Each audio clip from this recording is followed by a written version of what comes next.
The rain had been falling all morning, painting the streets in a silver shimmer as Lawrence pushed open the shelter's worn glass door.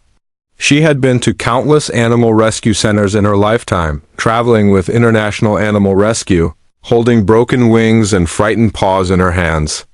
She knew the sounds, the sharp barks echoing down concrete corridors, the soft cries of kittens that barely filled your palm, the metallic scent of antiseptic mixed with the earthy musk of fur. But that day was different. She couldn't name it yet, but something in her bones whispered, "Pay attention." The worker at the desk glanced up, their expression unreadable. "We have a special room," they said carefully, almost like a warning wrapped in politeness. "But I need to tell you, most people can't deal with it." Lawrence's breath hitched, a quiet instinct telling her this was not just about sick animals. This was about souls waiting in the shadows. "What do you mean?" she asked, though a part of her already knew the answer would hurt. The worker's voice dropped lower. "It's where we put the ones who won't leave here alive." And in that moment, a verse whispered inside her like a candle flickering against the dark. "The Lord is near to the brokenhearted and saves the crushed in spirit." They walked down a thin hallway, each step feeling heavier, as if the air itself didn't want them to go further. The door at the end was plain, but the sadness behind it pressed through like fog seeping under the crack. The worker hesitated, hand on the knob. "Are you sure about this?" they whispered, almost pleading. "Once you see them, you can't." "Forget it." Lawrence's voice trembled, but it didn't break. "I'm sure." When the door opened, it was like stepping into a world where time had stopped and hope had been asked to leave. 13 cats. 13 little souls wearing fur coats of gray, black, ginger, each carrying an invisible weight on their thin shoulders. The air was thick, not just with the scent of sickness, but with the silence of being forgotten. "Most of these cats have been here for years," the worker said softly. "People, they get scared. They think they might get sick too. Or they just don't want the pain." That's when she saw him, a tired gray tabby, stripes like fading ink across silver fur, his coat dull from neglect, but his eyes were oceans, careful, measuring, then, without a sound, he climbed up her legs, paws pressing against her chest, and wrapped himself around her neck. A desperate hug. Not like a cat claiming a perch, but like someone who had been drowning for years finally finding land. Tears blurred her vision. "Oh my God," she whispered. "That's Bruiser," the worker said, his voice heavy with a sigh. "He does that to everyone who's kind to him." But Lawrence's gut told her that wasn't true. This wasn't just routine for him. This was a plea. "How long has he been here?" she asked, already fearing the answer. 2 years. In this room, nobody wants him. Too old, too sick, and the seizures. The word hung in the air like a tolling bell. "Well, he doesn't have much time left," her voice cracked. "Seizures, has anyone been helping him?" The worker looked away. "We do what we can. But we don't have much money. Most people just see a dying cat." And right there, in the middle of that forgotten room, something in Lawrence shattered, and then rebuilt itself into something fiercer. Bruiser pressed his face into hers, purring like a broken motor still trying to run, his breath warm against her cheek. It wasn't the purr of contentment. It was the purr of need, of years of longing compressed into a single moment. Defend the weak and the fatherless. Uphold the cause of the poor and the oppressed. She whispered, "I have to go," though every nerve in her body screamed to stay. It took 2 workers to peel him away from her, his paws tightening as if he could will her to never let go. "Please don't leave me," his eyes seemed to say. "I can't take a cat with leukemia," she murmured to herself as she walked out. But even as she spoke, she knew her heart had been taken hostage. The worker called after her, "In all my years here, I've never seen him act like that." With anyone, that night his eyes followed her into sleep. Every night after, they haunted her, oceans of trust and desperation staring back at her in the quiet dark. "Mommy, you've been crying again," her youngest said one morning at breakfast. She forced a smile. "I'm okay, sweetheart." But she wasn't, her husband noticed too. "You've been different since you went to that shelter. What happened there?" She opened her mouth, but the words caught. How do you explain a connection that feels like it was written before you were born? Weeks passed. Sleep became an enemy. She'd wake with her heart racing, imagining him alone in that room. Finally, one evening, she asked a question like a child begging for a miracle. "Can I take him as my office cat?" Her husband didn't hesitate. "Absolutely not. We already have pets and you said yourself he's sick." The heat rose in her chest. "But he's dying alone." "Nobody cares about him." His voice was sharp. "That's not our problem. We can't save every animal in the world. But love doesn't hear logic, it hears need. And need is a battlefield, where hearts either retreat or fight." The next morning, her hands shaking, she dialed the shelter. "Put him on the next ride." The worker paused. "Are you sure?" "It's been weeks since you came." Lawrence's voice was steady now. Never been more sure of anything in my life." Hanging up, she muttered to herself, "If I'm going to end up divorced, I might as well leave my husband for someone as good-looking as Bruiser." Her children's reactions were a storm. "Another cat?" her oldest groaned. "Is he going to die?" Her middle child asked bluntly. "Maybe," Lawrence admitted softly. "But he deserves to know love before he goes." The 6-hour drive to meet him again felt like years. She stared out the window, whispering, "What if he doesn't remember me?" But when he stepped out of the carrier, his body frail yet his eyes shining, she knew some bonds don't fade with time. Still, hope clung stubbornly to her chest. Maybe the tests were wrong, she told herself. Maybe it's not as bad as they said. She drove straight to the vet, voice trembling. "Run every test. I need to know exactly what we're dealing with." Hours later, the vet removed his glasses, cleaning them slowly. The kind of pause that speaks louder than words. "Not only feline leukemia, but FIV as well. 2 battles, 2 storms. What does that mean?" she asked, though her heart already knew. "It means his body's defenses are failing. He's fighting on all sides. 2 months, maybe 3 if we're lucky." Days later, the seizures began again. Bruiser cried out and collapsed, his body convulsing. Lawrence's panic rose like a tide. "Something's wrong," she cried into the phone. "He's falling over and making these awful sounds." The vet's voice was urgent. "Bring him in now." The drive there felt like a countdown she couldn't stop. She whispered over and over, "Please don't let him suffer. Please let me get him there in time." The truth was cruel. Severe epilepsy. Years of silent suffering in that cold cage, the seizures stealing his peace long before she ever knew his name. "Doctor," her voice broke, "are you telling me he's been having seizures in that cage for years, and nobody cared?" The vet's eyes lowered. "I'm afraid so. These don't happen overnight. Whatever you did for one of the least of these, you did for me." Lawrence had made herself a promise, a sacred, unshakable vow whispered into the stillness of her kitchen one sleepless night, that she would do anything to make Bruiser comfortable, but never at the cost of his dignity. "I will not let you suffer," she murmured to him, her fingers stroking the fragile fur between his ears. It was a promise made with the fierce tenderness only someone who had fought their own battles could understand. Her husband, however, was less forgiving. When she explained the growing medical bills, his voice was sharp, weary from the strain. "This is exactly what I was afraid of," he said, looking at the stack of receipts. "We're going to go broke keeping a dying cat alive." Lawrence's eyes flashed, her voice rising before she could stop it. "He's not just a dying cat, he's family now." The room went quiet, but inside, Lawrence's resolve was roaring. This wasn't just another rescue. This was a soul she had been chosen to fight for. A mother of 3 who had survived the long shadows of postpartum depression, who had walked through her own wilderness of hopelessness. She had spent her life saving animals across the globe, but Bruiser was different. He was not a statistic, not a case file, not a creature to pity. He was hers. She bent low, pressing her forehead to his, whispering, "We're going to fight this, you and me, together." The righteous care for the needs of their animals.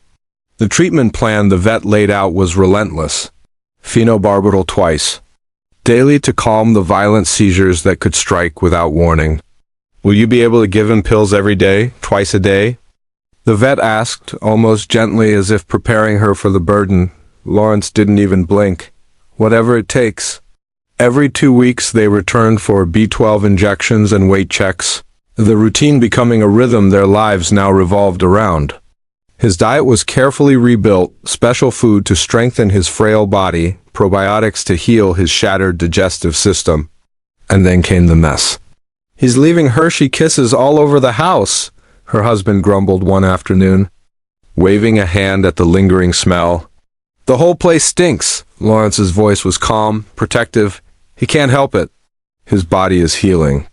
That healing demanded patience, gallons of carpet cleaner, and a love that didn't flinch at inconvenience.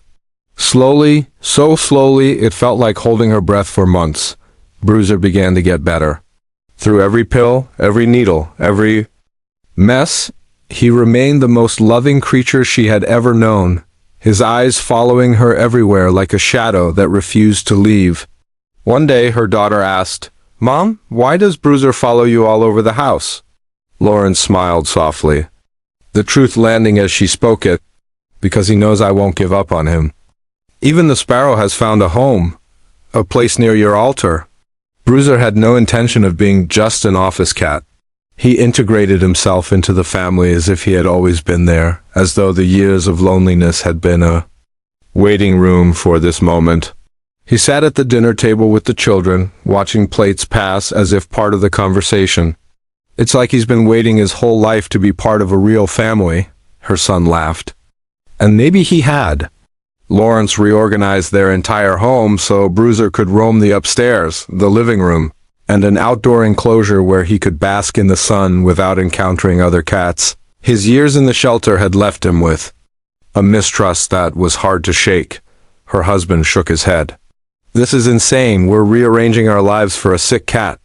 Lawrence's answer was firm, her voice unshaken.